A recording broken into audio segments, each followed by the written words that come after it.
Hello student, welcome to our channel Edutube classes.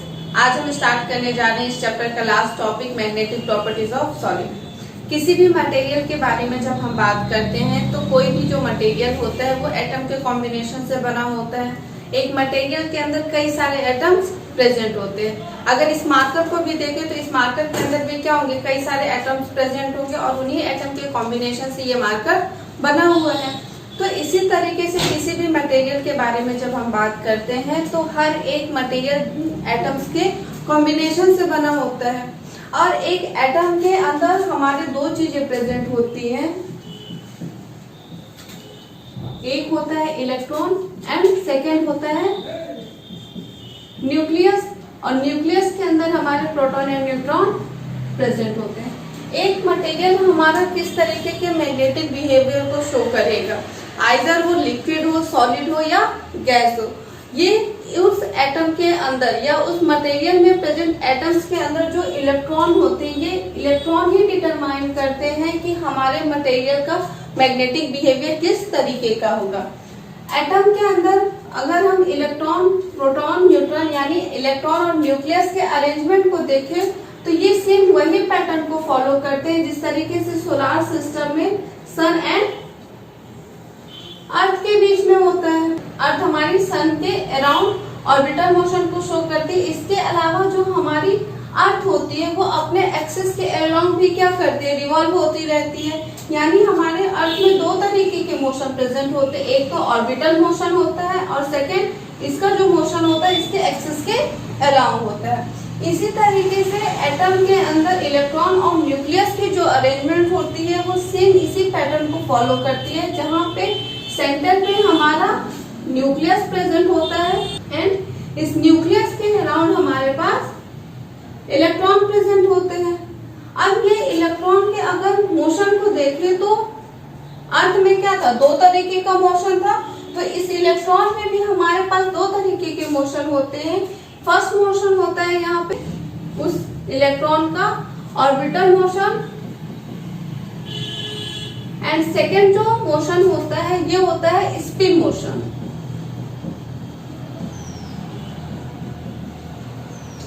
Spin motion या आप इसे ऐसे लिख लीजिए, motion along its own axis. यानी एक एटम के अंदर इलेक्ट्रॉन के पास दो तरीके के मोशन हमारे पास प्रेजेंट है, orbital motion and spin motion. यही तो मोशन किसी भी मटेरियल के मैग्नेटिक बिहेवियर के लिए रिस्पॉन्सिबल होते हैं, क्योंकि हम ये जानते हैं कि इलेक्ट्रॉन क्या होता है, ये चार्ज पार्टिकल होता है, नेगेटिवली चार्ज होता है। और कोई भी जब चार्ज पार्टिकल या कोई भी चार्ज जब मोशन करता है, मूवमेंट शो करता है, तो वो अपने साथ साथ एक मैग्नेटिक फील्ड का भी क्रिएशन करता है। मीन्स ये इलेक्ट्रॉन जब इस ऑर्बिटल में रिवॉल्व करेगा उस केस में भी यहाँ पे एक मैग्नेटिक फील्ड का जनरेशन करेगा, और जब ये स्पिन मोशन करेगा मीन्स अपने एक्सिस के अराउंड जब ये मोशन करेगा उस केस में भी यहाँ पे ये एक मैग्नेटिक फील्ड का जनरेशन करेगा। तो एक एटम के अंदर दो मैग्नेटिक फील्ड का जनरेशन हो रही है। बट जब हम यहाँ पे मैग्नेटिक प्रॉपर्टीज आज पढ़ रहे हैं तो इसमें हमको एक चीज बहुत अच्छे से समझनी है कि इन दोनों में से जो डोमिनेंट रीजन होता है वो होता है इलेक्ट्रॉन का स्पिन मोशन। मीन्स एक मटेरियल के मैग्नेटिक बिहेवियर के लिए जो मेन रिस्पॉन्सिबल फैक्टर होता है वो उस मटेरियल में प्रेजेंट एटम के इलेक्ट्रॉन का स्पिन मोशन होता है। हमने क्लास 11th में स्पिन क्वांटम नंबर पढ़ा हुआ है, और स्पिन क्वांटम नंबर से हम ये एक चीज जानते हैं कि एक एटम में इलेक्ट्रॉन की जो मोशन होती है वो प्लस हाफ होती है एंड माइनस हाफ होती है। मे बी आपको ये भी पता हो सकता है कि प्लस हाफ का मतलब क्या होगा और माइनस हाफ का मतलब क्या होगा, बट नहीं भी पता है तो मैं आपको बता देती हूँ। प्लस हाफ का मतलब होता है कि जो इलेक्ट्रॉन की स्पिन मोशन है वो क्लॉकवाइज है। क्लॉकवाइज मतलब जो इलेक्ट्रॉन होगा वो अपने एक्सिस के अलोंग क्लॉकवाइज डायरेक्शन में रिवॉल्व करेगा, जिसे हमने प्लस हाफ से रिप्रेजेंट किया है। और माइनस हाफ का मतलब है यहाँ पे एंटी क्लॉकवाइज से।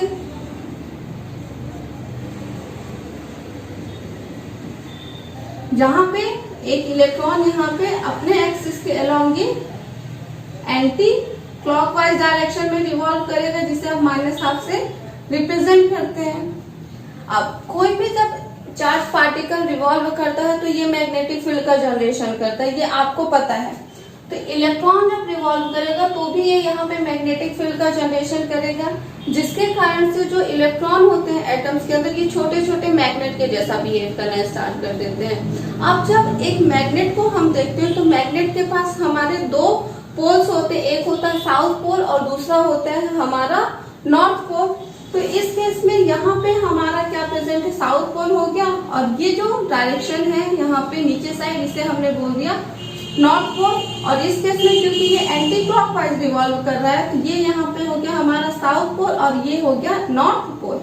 कोई भी एक अगर हम मैग्नेट को देखते हैं तो मैग्नेट के पास मैग्नेटिक फील्ड होता है, तो यहाँ पे अगर इलेक्ट्रॉन के मैग्नेटिक फील्ड को ड्रॉ करेंगे तो ये हमारा साउथ हो गया, ये हो गया नॉर्थ। इस केस में यहाँ पे जो मैग्नेटिक फील्ड जनरेट होगा वो इस तरीके से जनरेट होगा।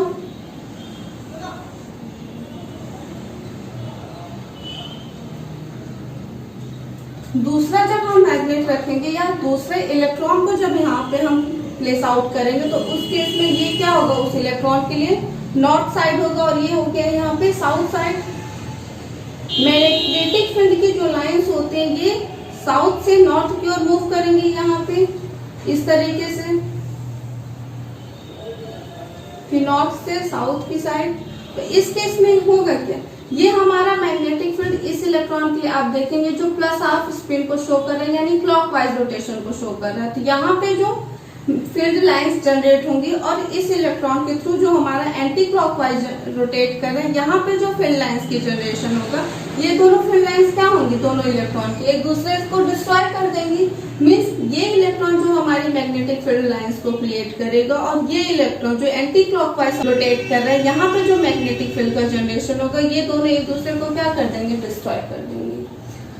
अब इसी के बेसिस पर अगर आपको ये एक चीज समझ में आ गई होगी तो इसी के बेसिस पर हम किसी भी मटेरियल के कंप्लीट मैग्नेटिक बिहेवियर को बहुत अच्छे से समझ सकते हैं, क्योंकि जो मेन रीजन होता है किसी भी मटेरियल का डिफरेंट मैग्नेटिक प्रॉपर्टीज या डिफरेंट मैग्नेटिक बिहेवियर को शो करने का वो यही होता है कि किस तरीके से एक एटम के अंदर प्रेजेंट इलेक्ट्रॉन की मैग्नेटिक फील्ड लाइन जनरेट होती है और किस तरीके से वो डिस्ट्रॉय होती है। अब यहाँ पे आप ये एक चीज मुझे बताइए कि इस इलेक्ट्रॉन के थ्रू जो मैग्नेटिक फील्ड जनरेट हुई थी वो इस इलेक्ट्रॉन ने कैंसिल कर दी, तो यहाँ पे जो नेट मैग्नेटिक डायपोल मूवमेंट होगा वो कितना हो जाएगा, वो तो 0 हो जाएगा। क्यों, क्योंकि इसने जो क्रिएट किया इसने उसको डिस्ट्रॉय कर दिया। अब और आगे बढ़ते हैं, अब इसे हम एटम पे अप्लाई करते हैं। अगर हम एक हीलियम एटम को कंसीडर करते हैं तो हीलियम का जो एटॉमिक नंबर होता है ये 2 होता है, इसका जो कॉन्फ़िगरेशन होगा ये होगा 1s2। हम इसके अगर एटॉमिक स्ट्रक्चर को ड्रॉ करेंगे तो यहाँ पे क्या होगा, न्यूक्लियस प्रेजेंट होगा, न्यूक्लियस के अराउंड हमारे ऑर्बिटल प्रेजेंट होंगे और इस ऑर्बिटल में हमारे पास 2 इलेक्ट्रॉन होंगे यहाँ पे। अब ये इलेक्ट्रॉन हमारे क्या करेंगे, ऑर्बिटल मोशन को भी शो करेंगे और स्पिन मोशन को भी शो करेंगे। हम पहले से जानते हैं कि orbital motion dominant magnetic field का क्रिएशन नहीं करता, यानी ये डोमिनेंट नहीं होता है। तो यहाँ पे बेसिकली अगर हीलियम के मैग्नेटिक प्रॉपर्टी को जब हम समझेंगे तो किस बेसिस पर समझेंगे, इस एटम में प्रेजेंट इलेक्ट्रॉन के स्पिन मोशन के अराउंड समझेंगे।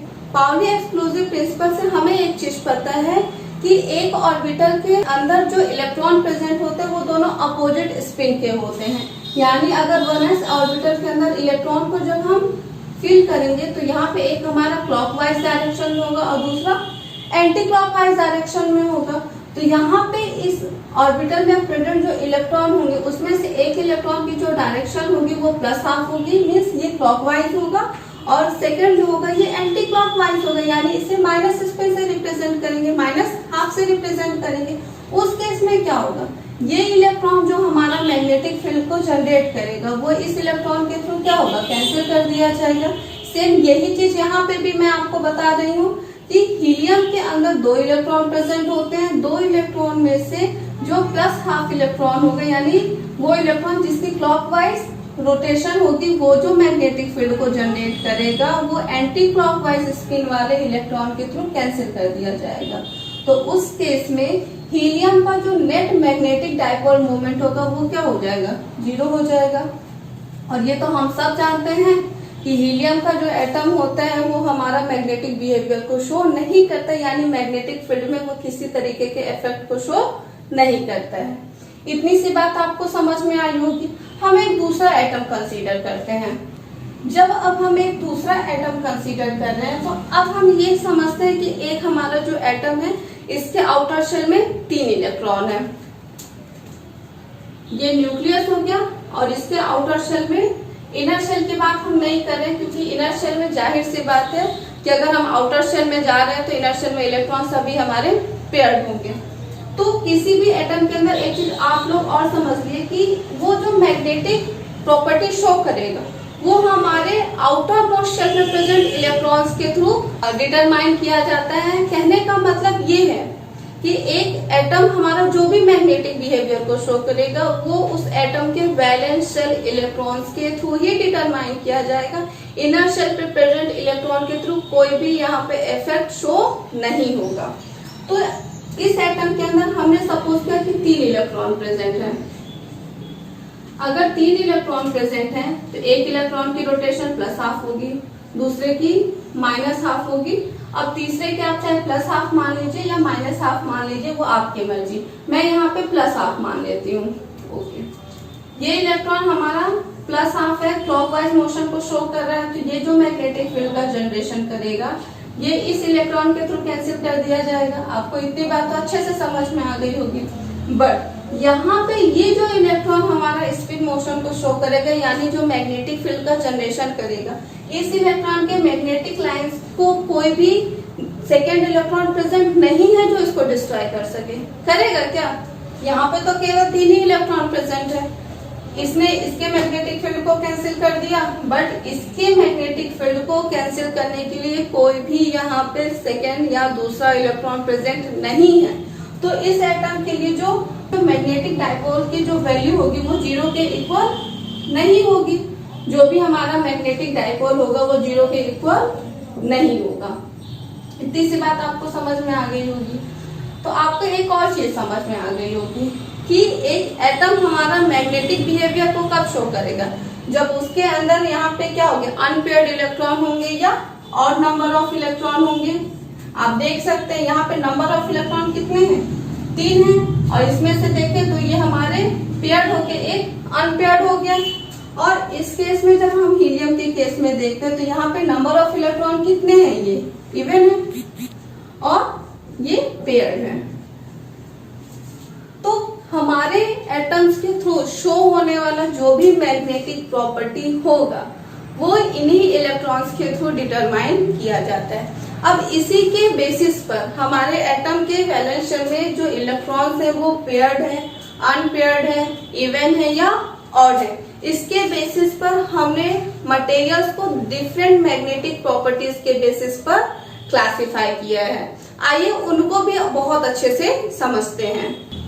तो डिफरेंट मैग्नेटिक प्रॉपर्टीज के बेसिस पर हमारे पास डिफरेंट टाइप के सब्सटेंस होते हैं।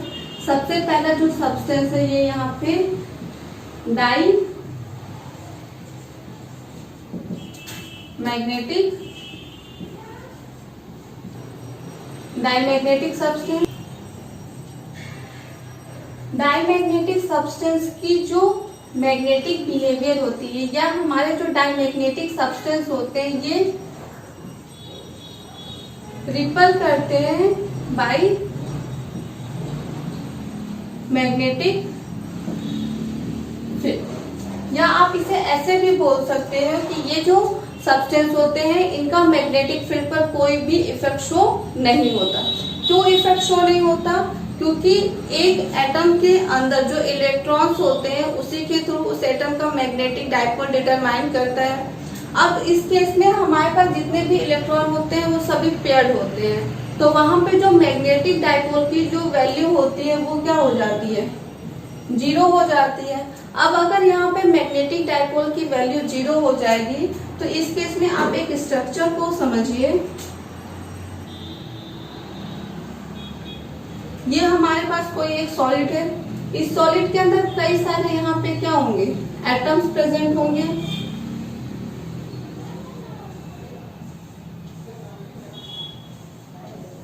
हर एक एटम का कुछ ना कुछ डायपोल मूवमेंट होगा। हम यहाँ पे ये जो एरो ये डायपोल मूवमेंट को शो कर रहे हैं। रेंडमली आप किसी भी तरीके से इन डायपोल मूवमेंट को यहाँ पे बना सकते हैं।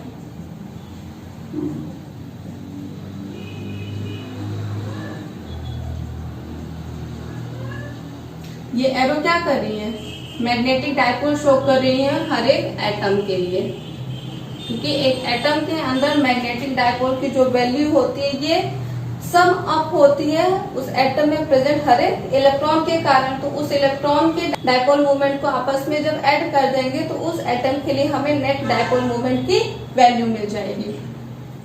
अब इस केस में डायमैग्नेटिक के केस में होगा क्या कि यहाँ से अगर हम मैग्नेटिक फील्ड को क्या करेंगे, पास करेंगे, तो उस केस में क्या होगा, हमारे एटम्स की जो डायपोल मूवमेंट होती है वो मैग्नेटिक फील्ड के अलोंग किसी भी तरीके के एक्शन को परफॉर्म नहीं करती है। मीन्स हम कितना भी यहाँ पे क्या कर ले, मैग्नेटिक फील्ड को स्ट्रॉन्ग करते चले जाए, ये जो हमारे डोमेन्स होंगे या ये जो हमारे एटम्स के डायपोल्स होंगे वो इस मैग्नेटिक फील्ड के अलोंग होने की कोशिश भी नहीं करेंगे, या हम ऐसे कह सकते हैं कि ये इस मैग्नेटिक फील्ड के अलोंग नहीं जाएंगे, इसके अकॉर्डिंग ये अपने आप को एडजस्ट नहीं करेंगे। तो डाईमैग्नेटिक सब्सटेंस के अंदर जो मैग्नेटिक फील्ड होती है इसका कोई भी इफेक्ट हमको शो नहीं होता है। अब इस केस में आप लोग और चीज याद रखिएगा कि हमें कैसे पता चलेगा कि जो हमारा मटेरियल है वो डाईमैग्नेटिक सब्सटेंस है या कोई और सब्सटेंस है। तो किसी भी मटेरियल के अंदर आप टोटल नंबर ऑफ इलेक्ट्रॉन्स को काउंट कर लीजिए। अगर वो टोटल नंबर ऑफ इलेक्ट्रॉन्स कितने हैं वो एक इवन नंबर हमें मिल रहा है, तो उस केस में हमारा जो मटेरियल होगा ये डाईमैग्नेटिक बिहेवियर को शो करेगा, यानी उन मटेरियल के अंदर मैग्नेटिक फील्ड का कोई भी इफेक्ट हमको देखने को नहीं मिलेगा। एग्जाम्पल में आप ले सकते हैं यहाँ पे sodium chloride, potassium chloride, water. अगर आप इन केस में नंबर ऑफ इलेक्ट्रॉन्स को काउंट करेंगे तो सोडियम का एटॉमिक नंबर ये 11 होता है और क्लोरीन का 17 होता है, तो टोटल नंबर ऑफ जो इलेक्ट्रॉन्स होंगे वो 28 इलेक्ट्रॉन हो जाएंगे। 28 एक इवन नंबर है, तो इस केस में ये क्या होगा, हमारा डाईमैग्नेटिक सब्सटेंस हो गया। पोटेशियम क्लोराइड के केस में पोटेशियम का जो एटॉमिक नंबर होता है ये 19 होता है, क्लोरीन का ये 17 होता है, टोटल नंबर ऑफ इलेक्ट्रॉन 36 हो गए, ये भी एक इवन नंबर है। वाटर के केस में जब देखें तो हाइड्रोजन का जो एटॉमिक नंबर होता है ये 1 होता है और इसमें नंबर ऑफ इलेक्ट्रॉन कितने हैं, 1 है। हाइड्रोजन के 2 एटम हैं प्लस ऑक्सीजन के पास 8 इलेक्ट्रॉन होते हैं, तो टोटल नंबर ऑफ इलेक्ट्रॉन कितने हो गए, 10 हो गए।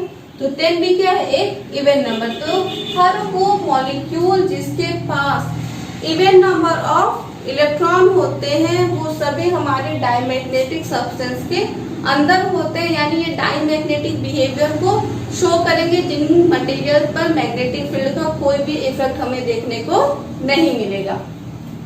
यहाँ पे एक एक्सेप्शन है, इस एक्सेप्शन को आप बहुत अच्छे से जानते हैं, O2, क्योंकि इसके बारे में आपने क्लास 11th में मॉलिक्यूलर ऑर्बिटल थ्योरी के अंदर भी पढ़ के रखा हुआ है। तो O2 के केस में टोटल नंबर ऑफ इलेक्ट्रॉन 8 + 8 = 16, ये भी क्या है, एक इवन नंबर है। बट इवन नंबर होने के बाद भी जो हमारा ऑक्सीजन होता है ये पैरामैग्नेटिक बिहेवियर को शो करता है। पैरामैग्नेटिक मींस मैग्नेटिक फील्ड को अप्लाई करने पर ये मैग्नेटिक फील्ड से अट्रैक्ट होता है, इन मटेरियल्स के अंदर से मैग्नेटिक फील्ड हमारी क्रॉस हो जाती है। तो उस केस में ये हमारा पैरामैग्नेटिक बिहेवियर को क्यों शो कर रहा है, तो रीजन ये है कि आपने मॉलिक्यूलर ऑर्बिटल थ्योरी में एनर्जी लेवल डायग्राम को ड्रॉ किया होगा। पी ऑर्बिटल्स के लिए एनर्जी लेवल डायग्राम को जब ड्रॉ किया था तो वहाँ पे हमें 2 अनपेयर्ड इलेक्ट्रॉन मिल रहे थे एंटी बॉन्डिंग में। उन 2 अनपेयर्ड इलेक्ट्रॉन की प्रेजेंस के कारण जो ऑक्सीजन होता है ये हमारा पैरामैग्नेटिक बिहेवियर को शो करता है। चलिए यहाँ पे तो हमने डाईमैग्नेटिक सब्सटेंस के बारे में समझ लिया। नेक्स्ट टाइप के जो हमारे पास मटेरियल होते हैं वो मटेरियल होते हैं हमारे पास पैरामैग्नेटिक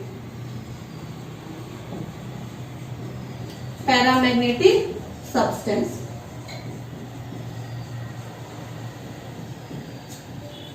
पैरामैग्नेटिक सब्सटेंस के ऐसे सब्सटेंस होते हैं जो कि वीकली अट्रैक्ट होते हैं मैग्नेटिक, वीकली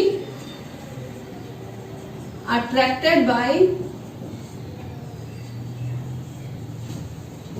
मैग्नेटिक फील्ड। अब इस केस में होगा क्या, तो यहाँ पे भी क्या होंगे हमारे पास, ये एक कोई मटेरियल है जिसके अंदर हमारे एटम्स क्या होंगे, प्रेजेंट है। हर एक एटम का यहाँ पे क्या होगा, कुछ ना कुछ वो डायपोल मोमेंट को शो करेगा। ये इस तरीके से हम इस एटम के लिए डायपोल मोमेंट को शो कर दे रहे हैं।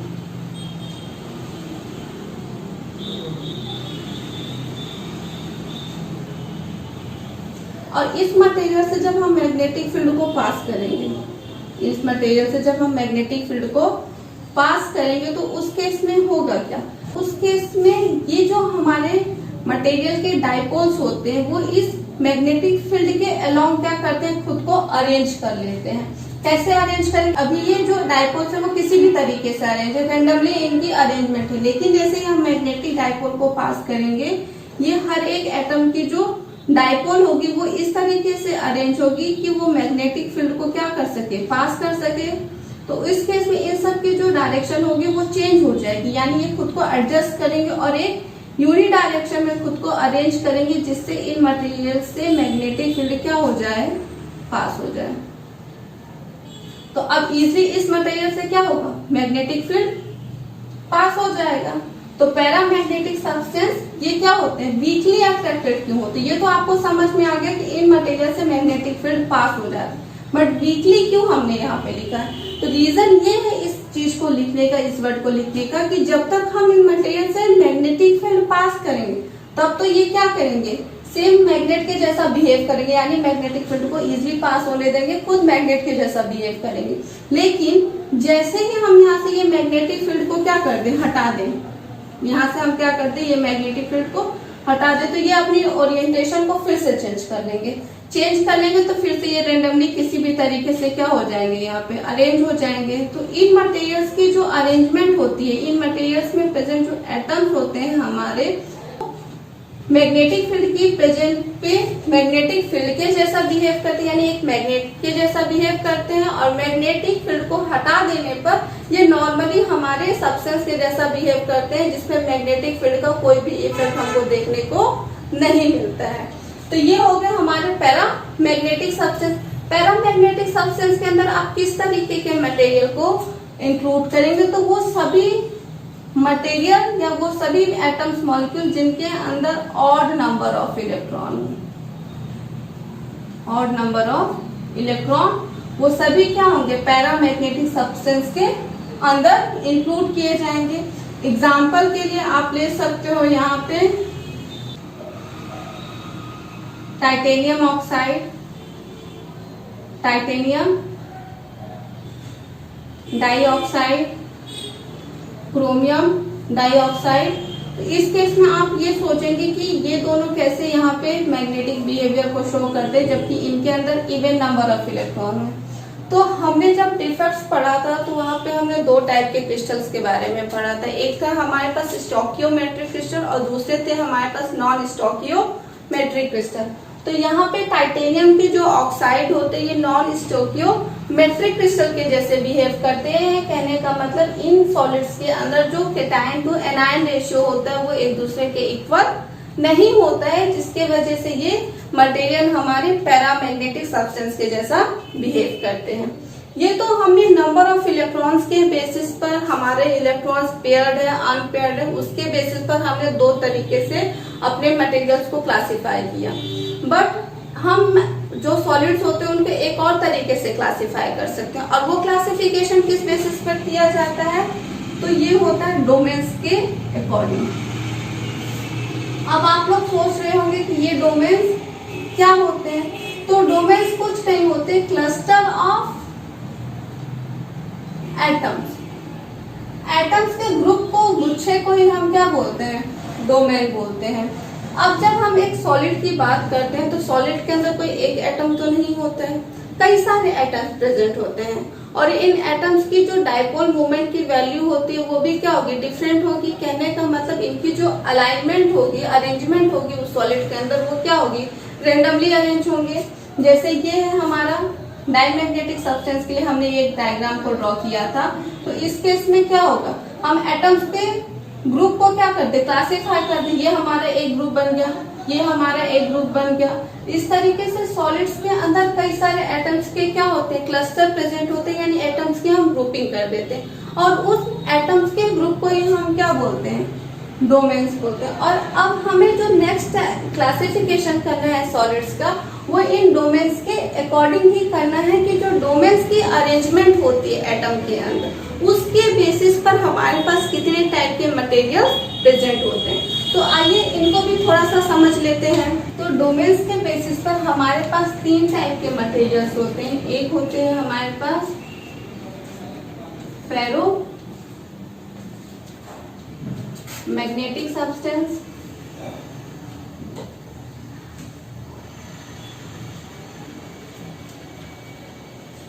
फेरोमैग्नेटिक सब्सटेंस ये हमारे परमानेंट मैग्नेट होते हैं।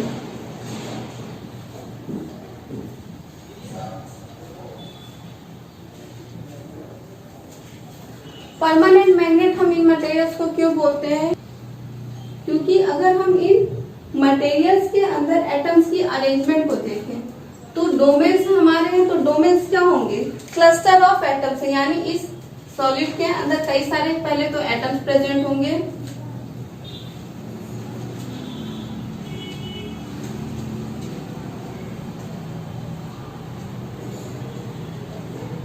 और हर एक एटम के अंदर उस एटम का कुछ ना कुछ डायपोल मूवमेंट होगा। जब तक हम मैग्नेटिक फील्ड को अप्लाई नहीं करते हैं तो ये जो डायपोल्स होते हैं वो रैंडमली कैसे भी क्या होंगे, अरेंज होंगे, यानी हर एक एटम की कुछ ना कुछ डायपोल मूवमेंट होगी जो किसी भी तरीके से यहाँ पे क्या होगी, प्रेजेंट हो सकती है। और इन्हीं एटम्स के अंदर अगर हम ग्रुपिंग कर दें, ये एक ग्रुप हो गया हमारे पास, ये एक ग्रुप हो गया, ये एक ग्रुप हो गया, ये इस तरीके से हमारे पास क्या प्रेजेंट है, क्लस्टर ऑफ एटम्स को हम क्या बोलते हैं, डोमेन बोलते हैं। तो इन डोमेन्स की जो अरेंजमेंट है इसके बेसिस पर हमने अपने मटेरियल को क्लासिफाई किया है। तो सबसे पहले जो फेरोमैग्नेटिक सब्सटेंस था उसमें हमने क्या बोला कि ये कैसे होते हैं, परमानेंट मैग्नेट होते हैं। परमानेंट मैग्नेट बोलने का रीजन क्या है इसके लिए, क्योंकि जैसे ही इन मटेरियल से हम मैग्नेटिक फील्ड को पास करेंगे, इस मटेरियल पर हमने क्या किया, मैग्नेटिक फील्ड को अप्लाई किया, तो मैग्नेटिक फील्ड को अप्लाई करने के बाद ये जो हमारे डोमेन है जो कि रैंडमली कैसे भी अरेंज है, ये मैग्नेटिक फील्ड की लाइंस के अलोंग अरेंज होंगे, यानी ये अपनी अरेंजमेंट को क्या कर लेंगे, यहाँ पे चेंज कर लेंगे, ये सब क्या हो जाएंगे, अब ये मैग्नेटिक फील्ड की लाइंस के अकॉर्डिंग खुद को अरेंज करेंगे। तो सब ये यहाँ पे जितने भी हमारे पास एटम्स के डायपोल हैं, ये सभी एटम्स के जो डायपोल होंगे वो सब यूनिडायरेक्शनल हो जाएंगे कुछ इस तरीके से।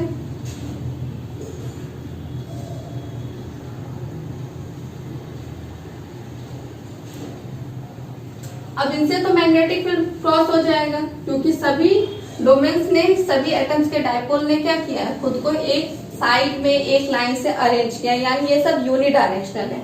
लेकिन जो हमने यहाँ पे बोल के रखा हुआ परमानेंट मैग्नेट है, उसके पीछे का जो रीजन है कि अगर हम ये मैग्नेटिक फील्ड को हटा दें, अब इस सब्सटेंस पर हमारा कोई भी मैग्नेटिक फील्ड प्रेजेंट नहीं है, तो ये जो अरेंजमेंट होगी इस एटम के अंदर, वो अरेंजमेंट हमारी चेंज नहीं होगी।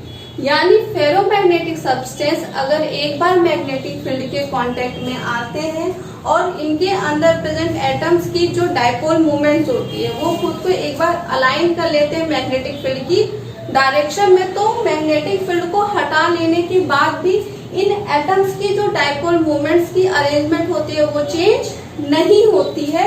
इसलिए इन्हें हम क्या बोलते हैं, परमानेंट मैग्नेट बोलते हैं, यानी मैग्नेटिक फील्ड को रिमूव करने के बाद भी ये मटेरियल हमारे मैग्नेट के जैसा बिहेव करेंगे। तो फेरोमैग्नेटिक सब्सटेंस के अंदर आयरन, कोबाल्ट, निकिल, ये सब तो आप जानते ही हैं कि ये हमारे क्या होते हैं, परमानेंट मैग्नेट होते हैं। तो ये तो हो गया हमारा ferromagnetic substance. Second type of जो मटेरियल होता है वो होते हैं हमारे एंटी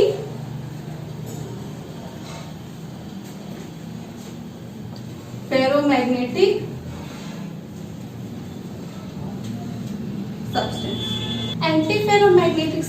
के केस में, अब यहाँ पे मैं सभी एटम्स के डायपोल्स को नहीं शो कर रही हूँ, हर एक क्लस्टर ऑफ एटम यानी डोमेन के लिए एक एरो बना के रिप्रेजेंट कर रही हूँ। तो एंटी फेरोमैग्नेटिक सब्सटेंस के केस में ये जो डोमेन्स होते हैं वो इस तरीके से अरेंज होते हैं कि अगर हमारे दो डोमेन सेम डायरेक्शन में है तो दो डोमेन क्या हो जाएंगे, ये अपोजिट डायरेक्शन में होंगे। फिर अगर ये सेम डायरेक्शन में है तो ये अपोजिट डायरेक्शन में हो जाएंगे। तो इस केस में होगा क्या कि हर एक डोमेन के थ्रू क्रिएट होने वाला जो मैग्नेटिक फील्ड होगा वो दूसरे डोमेन के थ्रू कैंसिल कर दिया जाएगा। तो इन मटेरियल्स के लिए जो नेट मैग्नेटिक मोमेंट की वैल्यू होगी वो क्या हो जाएगी, ये 0 हो जाएगी, इक्वल टू 0 होगी, जिसके कारण से ये जो मटेरियल होंगे ये मैग्नेटिक फील्ड में किसी भी तरीके के बिहेवियर को शो नहीं करेंगे, यानी इन मटेरियल से हमारा मैग्नेटिक फील्ड क्रॉस नहीं होगा। इसके लिए एग्जाम्पल अगर हम देखें तो एग्जाम्पल हमारा मैग्नीज ऑक्साइड है जो कि हमारे एंटी फेरोमैग्नेटिक सब्सटेंस के जैसा बिहेव करता है। Third and last type of जो मटेरियल है फेरी मैग्नेटिक सब्सटेंस। फेरी मैग्नेटिक जो सब्सटेंस होते हैं इनके अंदर अगर हम डोमेन्स की अरेंजमेंट को देखें, ये हमारे एक एरो एक डोमेन के लिए, तो इन डोमेन्स के केस में कुछ डोमेन हमारे क्या होंगे, अपवर्ड डायरेक्शन में होंगे यानी एक डायरेक्शन में होंगे, कुछ डाउन में होंगे, फिर कुछ अपने होंगे, फिर कुछ एक डाउन में होंगे। तो यहाँ पे जो नेट डायपोल मोमेंट की वैल्यू होगी वो 0 के इक्वल तो नहीं होगी, बट ये स्ट्रॉन्ग मैग्नेटिक फील्ड को भी क्रिएट नहीं कर पाएंगे। क्यों?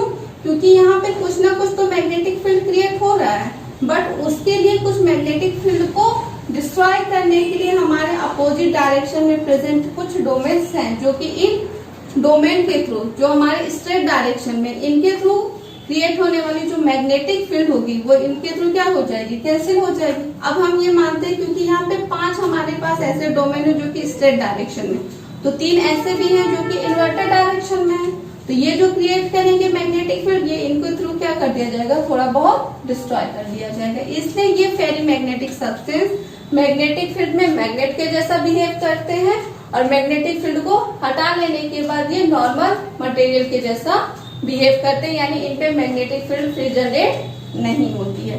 तो इसके लिए एग्जांपल Fe3O4। अब यहाँ पे एक और चीज आप लोगों को समझनी है कि जो फेरोमैग्नेटिक सब्सटेंस होते हैं, एंटी फेरोमैग्नेटिक सब्सटेंस होते हैं और फेरी मैग्नेटिक सब्सटेंस होते हैं, इन मटेरियल्स पर टेम्परेचर का बहुत बड़ा इफेक्ट होता है। अगर इन मटेरियल्स के अंदर हम टेम्परेचर को इंक्रीज कर दें तो इनके लिए जो डोमेन्स की अरेंजमेंट होती है वो चेंज हो जाती है, और इन डोमेन्स की अरेंजमेंट को चेंज कर देने के कारण ये जो हमारे मटेरियल होते हैं ये पैरामैग्नेटिक सब्सटेंस के जैसा बिहेव करने लगते हैं। तो इन तीनों टाइप के मटेरियल को टेम्परेचर को इंक्रीज कर देने से इनके डोमेन्स की जो अरेंजमेंट होगी वो चेंज हो जाएगी, और डोमेन्स की अरेंजमेंट चेंज हो जाने के कारण ये जो मटेरियल होंगे ये पैरामैग्नेटिक सब्सटेंस के जैसा बिहेव करना स्टार्ट करते हैं। और एक बात याद रखिएगा कि जिस टेम्परेचर पर ये मटेरियल हमारे पैरामैग्नेटिक सब्सटेंस के जैसा बिहेव करना स्टार्ट करते हैं उस टेम्परेचर को हम क्यूरी टेम्परेचर बोलते हैं। तो क्यूरी टेम्परेचर वो टेम्परेचर होता है जिस टेम्परेचर पर हमारे जो ferromagnetic, anti ferromagnetic and ferrimagnetic substance होते हैं ये पैरामैग्नेटिक सब्सटेंस के जैसा बिहेव करना स्टार्ट कर देते हैं। क्यूरी टेम्परेचर की जो वैल्यू होती है वो डिफरेंट मटेरियल के लिए ये अलग अलग हो जाती है कि उस मटेरियल के अंदर जो डोमेन्स की अरेंजमेंट है उसे चेंज करने में कितना अमाउंट ऑफ टेम्परेचर वहाँ पे यूज होगा। तो आई होप आप लोगों को ये कंप्लीट जो लेक्चर है मैग्नेटिक प्रॉपर्टीज ऑफ सॉलिड के बारे में वो अच्छे से समझ में आया है। अगर इसके बाद भी आप लोगों को कोई भी प्रॉब्लम हो रही है, कोई सा भी डाउट हो तो उसके लिए आप कमेंट सेक्शन पे जा करके कमेंट कर दीजिएगा ताकि हमें पता चले कि आपको कहाँ प्रॉब्लम हो रही है और हम उसका सोल्यूशन आपको दे सकें। और अगर वीडियो पसंद आई हो तो लाइक कीजिएगा, चैनल पे नए हैं, पहली बार वीडियो को देख रहे हैं तो सब्सक्राइब कर दीजिएगा और बेल आइकन को जरूर प्रेस कीजिएगा, ताकि जितने भी वीडियोस हम यहाँ पे अपलोड कर रहे हैं उन सभी वीडियोस की नोटिफिकेशन आपको टाइम से मिलती रहे, आप अपनी स्टडी को कंटिन्यू कर सकें और अपने ही समान दूसरे बच्चों को वीडियो शेयर कीजिएगा, ताकि वो इस टॉपिक को और जितने भी टॉपिक्स हैं इस चैनल पे प्रेजेंट उन सभी को अच्छे से समझ सकें। Thank you.